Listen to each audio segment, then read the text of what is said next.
What are we doing here? And where are we gonna go? It's like we just woke up one morning, and then it's welcome to the show. Don't ask any questions, just go with the flow.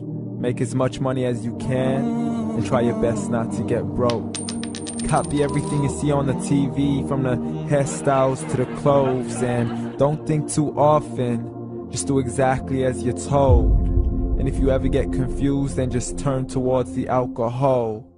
You'll still hear your thoughts, then just turn up the radio as you learn to live a lifestyle of drugs, sex, and rock and roll.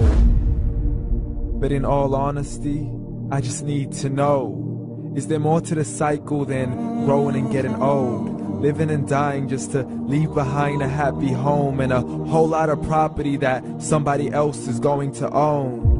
I just really need to know before the casket's closed, 'cause I'm not willing to gamble with my soul, nor am I ready to take any chances. These are just simple life questions, and I'm just searching for some answers.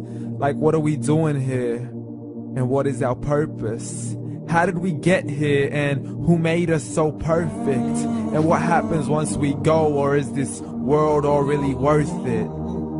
Questions we don't answer because apparently we don't really have to. There's no purpose to this life and our existence is merely natural. Then in that case, please let me ask you, did you create yourself, or was it somebody else who had fashioned you? 'Cause you're a being that's impeccable, faultless and unparalleled.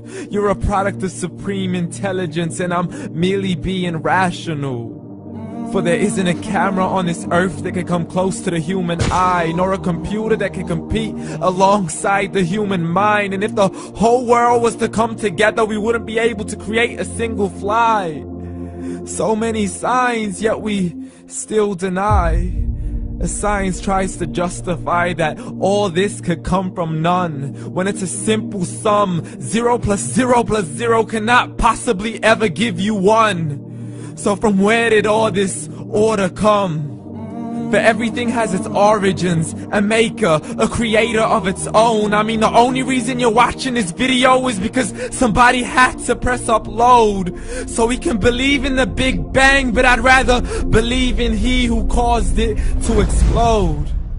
Allah, the creator of everything, along with every single soul.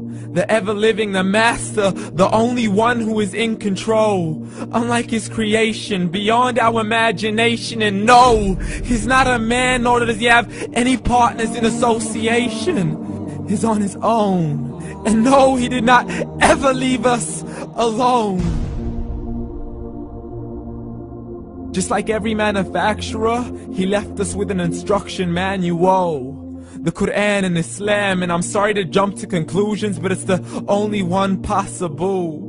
The only definition of God is the one and only supreme being. It's logical, a book with 0 contradictions, with miracles that are both scientific and historical, all revealed over 1400 years ago. Like the detailed description of the human embryo. The descriptions of the human embryo in the Quran cannot be based on scientific knowledge in the 7th century. To the mountains as pegs holding firm the earth below, and the 2 seas that don't mix in a complete separate flow. To the planets in orbit, alternating night and day as they stay in flow. The expansion of the universe and the creation of everything from H2O. To the stories of the past and the preservation of Pharaoh. To identifying the lowest point in the land where Persia defeated Rome. The gushing fluid that created man in the glands between the ribs and the backbone. And not a word has changed, it's still the same. So please explain how all this was known over 1400 years ago. To a man who couldn't read or write, as he would recite whatever the angels spoke. And if you still don't believe, please try to come up with something that's even close. But you can't, so we took God as a mockery and his messengers as a joke. Muhammad could not read or write.